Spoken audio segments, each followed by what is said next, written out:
অশোকনগর কামারপুর থেকে পাসপোর্ট চক্রে এবার গ্রেফতার কলকাতা পুলিশের প্রাক্তন সাব ইন্সপেক্টর। অশোকনগরে কামারপুর এলাকায় বাড়ি প্রাক্তন পুলিশকর্মী আব্দুল হাইয়ের। লালবাজারের পাসপোর্ট বিভাগে কর্তব্যরত ছিলেন তিনি। 1 বছর আগে রিটায়ারমেন্ট হয়েছেন চাকরি থেকে। গতকাল রাত্রে লালবাজারের গোয়েন্দা বিভাগ এবং অশোকনগর থানার পুলিশ এসে গ্রেফতার করে তাকে নিয়ে যায়।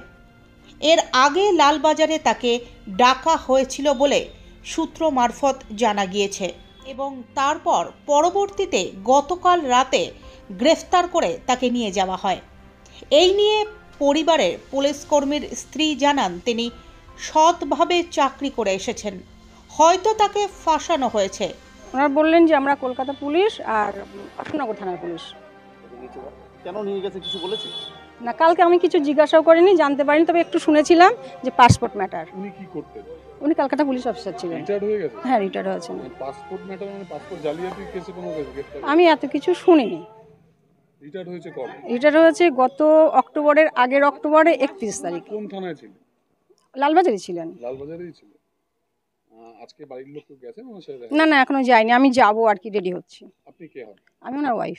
ওয়াইফ মানে এর আগে কোন রকম কি এসেছিল না কালকে হঠাৎ এসেছিল? না, আগে একদিন এসেছিল, কিন্তু আমরা বাড়িতে ছিলাম না। আমরা একটা আত্মীয় বাড়িতে গেছিলাম, 1 2 3 জায়গায় আমরা গেছিলাম, আমরা টাইম মতো ফিরতে পারিনি।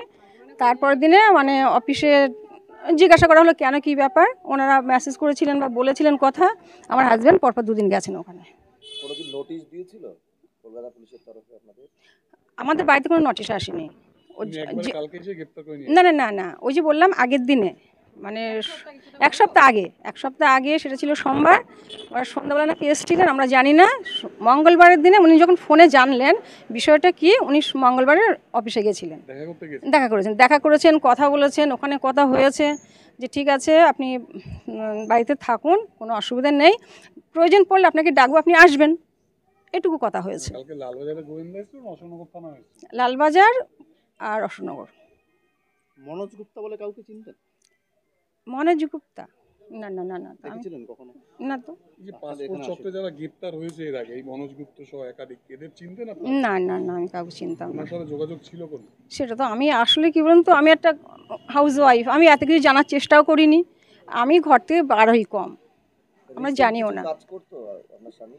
হ্যাঁ হ্যাঁ। রিটায়ার্ডের পরে কিছু? না না, রিটায়ার্ড পরে কোনো কাজই নেই। রিটায়ার্ড অনেক আগের থেকেও কাজ ছেড়েই দিয়েছিল। কি মনে হচ্ছে আপনাদের? আমার মনে হচ্ছে উনি তো খুব স্বচ্ছ মানুষ, খুব স্বচ্ছ। ফাঁসানো, এটা আমার মনে হচ্ছে ফাঁসানো হয়েছে। যদিও কোনো কাগজের ভুল ত্রুটি হয়ে থাকে, কিন্তু এত বড় কাজ উনি কোনোদিনও করেননি যে ওনাকে এরকম এইভাবে গ্রেপ্তার হবেন, এমন কাজ উনি করেননি। না চিটিং করে, না ঘুষ খায়, না কিছু করে।